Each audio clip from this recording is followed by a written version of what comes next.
朋友们，大家好啊！今天是2025年的10月14号啊。那么最近呢，感觉中美贸易战啊又要开打了。川普呢要说对中国呢增加100%的关税，理由呢是中国限制稀土的供应啊。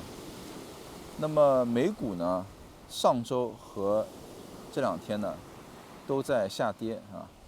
那么大家找出的理由呢，就是川普又砸盘了啊。那么上周它下跌完以后呢，我就发现很多人啊，他就进去抄底了啊。那么也有网友就问我呢，我也说了啊，我说我是继续按兵不动啊。那具体的一些理由呢，我在前几天的一个下雨天啊，这说欧洲生活的一个视频里面呢，我也说了，今年呢，我的这个已经到位了啊，而且呢，我现在相信就是黄金啊还在猛涨，这个美股它是起不来的，一定要黄金它有转向，那么美股呢才可能有变化。还有呢，如果这个真的是川普他布的局的话，那么大家可以看是吧？就不可能是这一天两天的事情，肯定还是要有一段时间的这个下跌或者回调啊。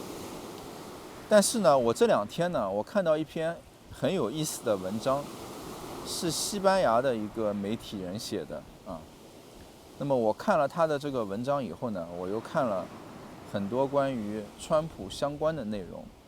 他的这篇文章呢，是讲这个川普的家族的财产啊，短短的1年啊就翻倍了啊。感觉呢，应该来说有一些政治上的这种含义吧，对吧？但是我们今天这个视频呢，我们啊不是要谈政治啊，就如果我们撇开政治，我们只从赚钱的这个角度来看，那么川普呢，他到底是怎么样在短短的几年之内呢，他让他这个财富呢翻倍的啊？具体呢，他是从这个23亿美元涨到了72亿美元，甚至呢，就是也有估算啊，他已经接近100亿了啊。那么我的观点是什么呢？虽然这个川普呢，他已经是一个老川，是吧？啊，已经就70、80岁了啊，但是呢，他还是一个很时髦的人啊，就他的内心，他是个很时髦的人，他绝对是一个跟得上时代、可以引领时代的人啊，而且他也绝不是我觉得就很多人印象当中啊会说的那种什么土老板啊，什么房地产就是土豪啊之类的啊。我认为他是一个非常聪明的一个商人，他懂得啊，就把每一次的这种曝光，每一次的争议呢，都变成赚钱的机会啊。首先呢，我们就看看啊一个小的故事，在1996年呢，《纽约客》杂志的记者啊马克辛格，《纽约客》啊是一个非常有名的一本杂志啊，也是相对来说啊，就是它这个 level 是比较高的啊。那么花了几个月的时间呢，跟着川普做采访，写出了一篇非常有名的人物报道。报道里面呢，他讽刺川普的奢侈啊、浮夸。结果呢，这个川普呢，他就亲自写了一封信啊，就骂他啊，说你是一个失败者啊，是一个 loser， 是吧？啊，川普现在他也是这个风格啊，他经常说什么你是哪个报社的记者啊，什么我要去起诉啊，什么之类的。没想到呢，在当时呢，就川普的这封信呢，就帮这本书给卖爆了啊。那也合理，对吧？就一般来说，你比如说我发个视频，我去讲川普，那可能川普他看都不会看，看都不会看到啊。那么你说有人去写这个书，他又回应了，并且又是这种非常奇怪的方式，对吧？那么人家就觉得感兴趣了嘛，啊，觉得就你这个书到底写了什么呀？这个川普要这么来骂你是吧？那么说实在的啊，就是其实讲川普什么奢侈啊，什么炫耀啊，或者说他是个土豪啊，这种，很多人啊，包括之前的什么奥巴马拜登啊，对吧？还有像那个，什么就是投资界有名的啊，这个已经去世的这个查理，对吧？芒格啊，也反正说过啊。但是后来川普就是当上总统了以后，说他的就人就相对少一点啊。还有之前他第一任期的时候，欧洲反正也是很多政客啊什么，对吧？也反正有说啊。到现在反正媒体的角度还是这样子的啊。但是呢，站在我的角度呢，我就在想，这个就是到底是川普他做生意的一种诀窍啊，是他自己的设立的人设，就在这个时代，对吧？还是他真的天性是这样的啊？还是就两个方面都有一点，既是真实，又是他的一种人设，对吧？啊，当然了，这个可能没有人知道啊，就是他自己未来啊，如果他愿意说真话的话，那未来有可能大家会知道啊。那么再说回来，那个记者呢，他也很有趣啊，他就寄回去一张$37.82的支票啊，并且呢，上面写着啊，就是谢谢你帮我提高我的书的销量。然后呢，本来这个事情应该就完了嘛，对吧？那就结束了。但没想到呢，又过了几天，这个川普呢，他又把这个支票退还给他了。然后呢，又搞了一个卡片，又骂了他几句啊。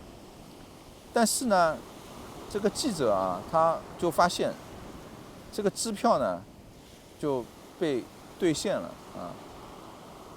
那么记者的账户上呢就少了这个$37.82啊。因为在美国其实到现在还是这样的啊，他们有这个现金支票啊，你去开一个账户，他会给你一本支票啊，你可以开支票啊。那么川普呢，他就真的是兑现了这个支票，对吧？他很坏啊，他把这个支票寄给他，让他觉得好像没有那个兑掉啊，然后呢又骂他几句，然后呢又把支票给兑了，对吧？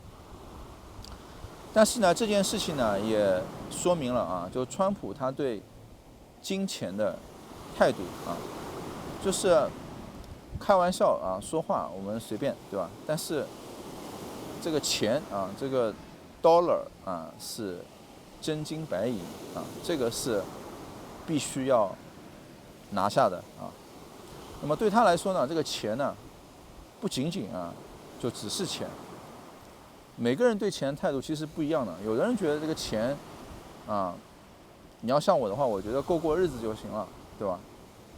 你很多人也是很看重钱，但是每个人的尺度不一样啊。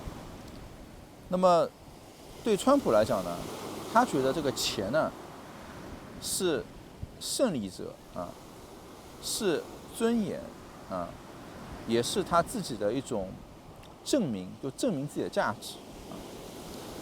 那么有的人呢，他就分析了川普的这种性格，觉得呢这个是家族的一种遗传啊，因为川普的父亲呢，那个弗雷德·川普呢，是纽约皇后区和布鲁克林的地产商啊。他经常呢就跟川普说：“你要像杀手一样拼命啊，你是个王者啊。”这个呢让我想到一个什么画面啊？就是王者荣耀嘛，你不是玩这个王者荣耀游戏，大家应该很多人都玩过那个王者荣耀啊，王者荣耀。就王者荣耀呢，这游戏里面如果跑出一个川普，对吧？选这个英雄，然后背景配音就是你要像杀手一样拼命你是王者啊，我觉得这个特别搞笑啊。当然了，我觉得其实如果真的啊，就是有人愿意出得起价格啊，那么川普我觉得他真的愿意授权干这件事情啊。那么川普这个家族呢，现在来看呢，他们每一代啊都在延续这个家族的基因啊，或者说这个家族的逻辑啊。因为川普的这个孙女啊叫凯川普啊，才18岁，她呢已经在卖的就是那个连帽衫啊，就是那种连帽的运动衫，上面呢是印着自己的名字的啊，就她的名字的，一件要多少钱呢？啊，一件要$130，这已经差不多是一个轻奢品牌的定位，对吧？$130的连帽衫啊。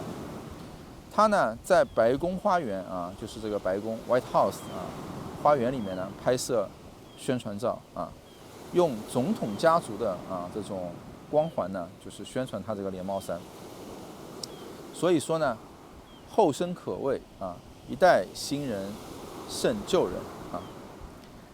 然后呢，我们还是说一说这个他的财富翻倍吧啊。川普呢，他其实在美国总统啊，这么多任总统来讲呢，美国有好几个总统其实都是商人啊，但是呢，就是在总统的任内啊，让财富翻倍的呢，他是第一个人啊，他是第一个人。根据美国福布斯的数据指出呢，从2024年到2025年，川普的资产呢，从23亿美元涨到72亿美元。啊，翻了整整1倍多啊。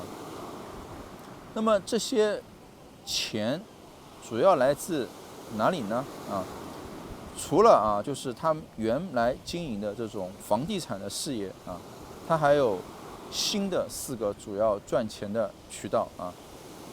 首先呢，就房地产仍然是基础，对吧？啊，第二个呢，就是他创办的一个社交平台啊。叫 Truth Social 啊，因为他之前的这个账号啊，反正他好像是之前是选总统还是什么原因，反正就是他账号被那个关掉了啊，那么他就自己搞了一个社交平台，叫真实平台，对吧？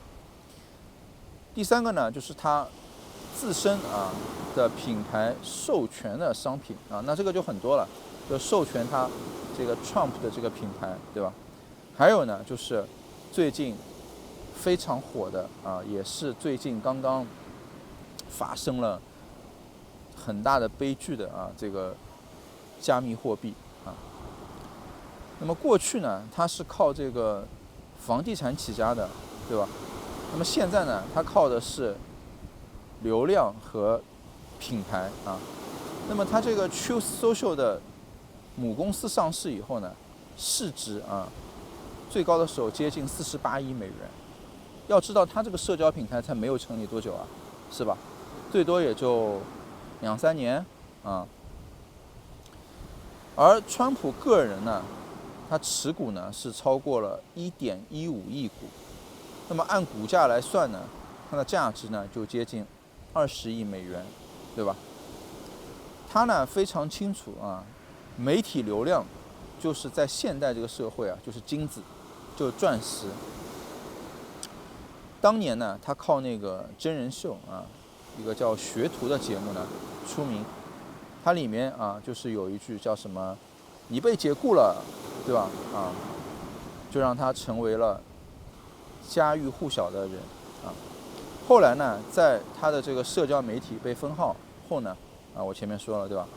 他就干脆呢自己建一个平台啊，这个呢也是大家觉得他高明的地方啊。别人对吧？你说最多你靠流量啊，你就做广告，对吧？赚点广告费啊。因为就是他自己本来就已经是有那个房地产这么大的一个事业，对吧？那你说你要搞流量什么？要不就是为主业做一个辅助，对吧？就赚广告费嘛，就不是说把它作为主业，就可以当副业，对吧？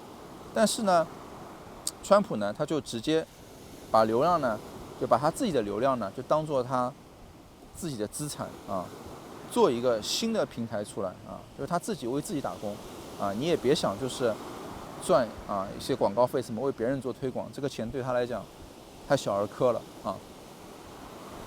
那么在2024年呢，他呢推出了自己的加密货币啊，叫 Trump 啊，短短几天呢，这个市值呢就被炒上去了啊。反正当时他这个 Trump 这个币出来以后呢，争议也是非常多的啊，因为一方面他那时候刚当选，反正就支持他的人也很多，对吧？一方面呢，他一当选完结束了啊，他就立刻发出这个币啊，那很多人就骂他说他割韭菜，对吧？啊，然后呢，他的老婆啊和他的儿子们呢，也相继的啊就搞这些加密货币啊。他的老婆也就算了啊，好像那个币也没有搞多少，反正他的儿子们呢又创立了一个加密金融的平台啊，叫 World Liberty Financial 啊。他发行了一个叫 WLFI 的这个币啊，那这个币的总市值啊就厉害了，据说啊，它这个市值啊高达43亿美元啊，这个绝对是个大数目，对吧？啊，并且呢，啊，这些加密资产呢，为他带来了啊29亿美元的收益啊。就占他现在一共是70多亿嘛，对吧？有人说是100亿啊，但是70多亿应该是更实在的，对吧？那么有29亿的这个美元的收益，是他财富的1/3啊。但想一想，又是其实没有多久，对吧？因为加密货币啊，也就是这段时间才就是说又在起来的啊。所以就是真的是没有多久啊。那么这件事情呢啊，其实就有趣了，对吧？啊，因为这些币本身，它发行的这些币啊，就没有什么实际的价值，对吧？事实上我们其实，对于像我这种外行来讲，就你如果说现在唯一如果让我去认可的，我可能觉得就是。比特币对吧？它有这种好像就认可度更高、共识更高的一个币，其他的币其实都没有特别大的价值，对吧？啊，那么这些币又没有实际的价值，啊，只是因为这个币的名字叫 Trump， 啊，那大家就去为信仰充值了。对吧？啊，因为大家去买这个币，主要就相信川普啊，支持他的理念，对吧？那么也有人说，就是反正如果说啊，就因为美国有很多规定啊，比如说你什么支持川普啊，或者什么政治现金啊，或者说什么捐款啊，什么都是要名目非常清楚，对吧？啊，或者有些什么这种就是。交易对吧？啊，但是一旦就是搞这个货币啊，这个加密货币，那么这件事情就变得啊，就有点灰色地带，对吧？就有点界限模糊了，是吧？啊，当然这个是别人的一种揣测啊，这个没有证据的啊。但川普呢，他反正把这个粉丝的经济呢，他就玩到了极致啊，他直接把这个信仰呢就金融化，对吧？而且就不犹豫的啊，就现在立刻，有热度当选了啊，马上就给他转变，而且他毫不在乎别人说他什么啊。其实当时很多人骂他啊，但是他毫不在乎，对吧？我觉得他的这个做法呢，也带动了当时很多人，反正那一波啊，有很多人发了新币，对吧？很多人都在被骂啊，说什么割韭菜啊之类的，对吧？啊，那么。因为他现在就是在从政嘛，所以就是说，在法理上，这个川普他是退出公司管理的，对吧？啊，但是呢，他的儿子们，对吧，都在操盘啊。那么这个大家其实也都懂嘛，对吧？因为如果仅仅是靠他儿子们，那么他儿子们的这个经商经验，对吧？立刻就搞到什么几十亿啊，什么这个好像有点太天才了啊。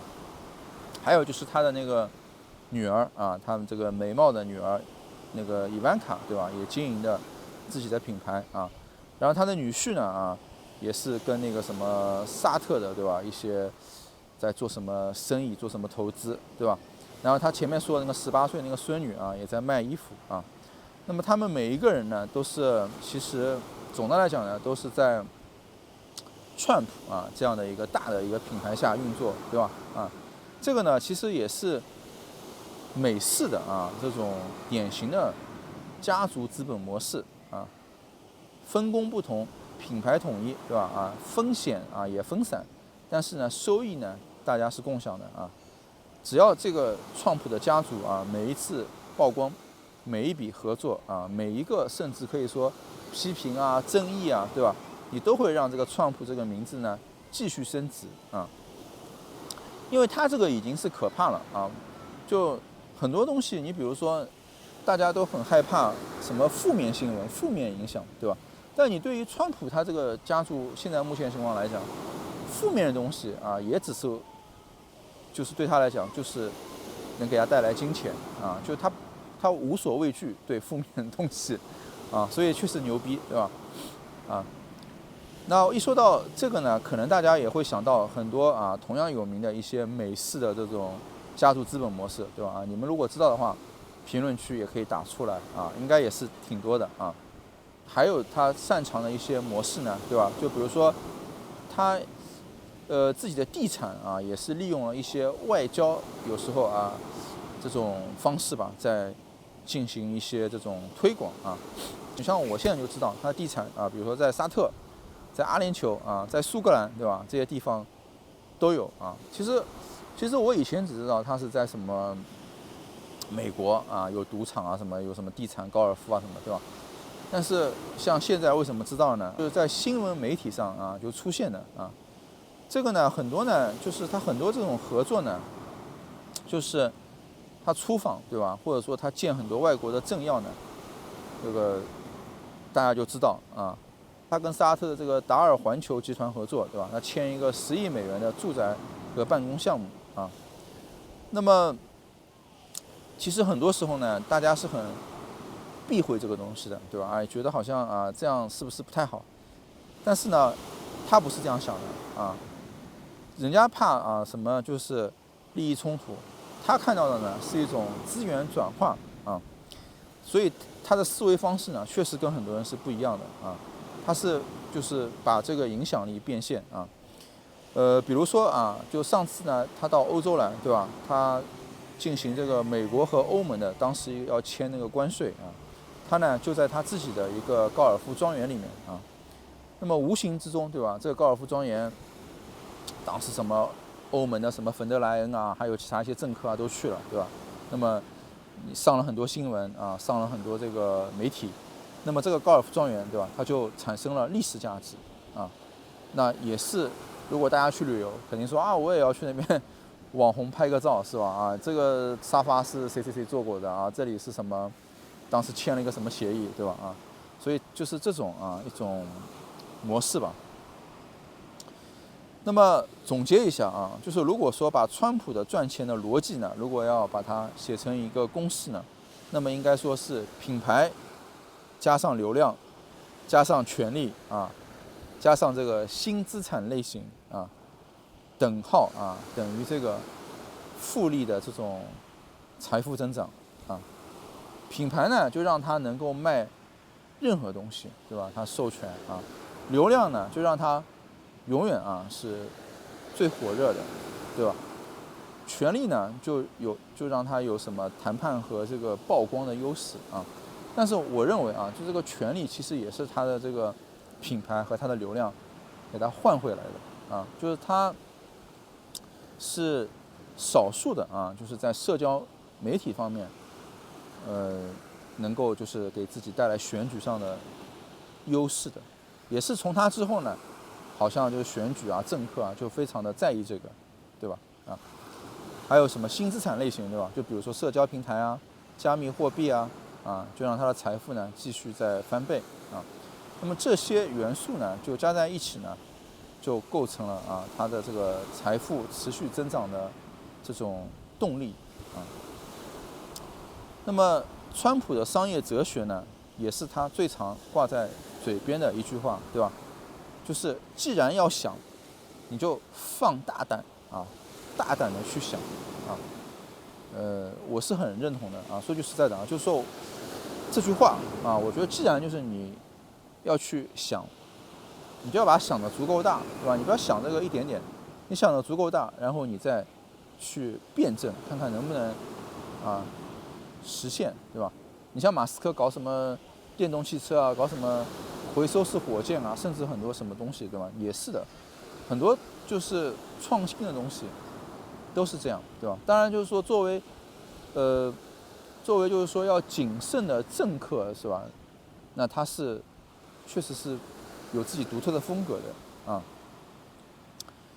那么川普呢是完全做到了啊，放大自己。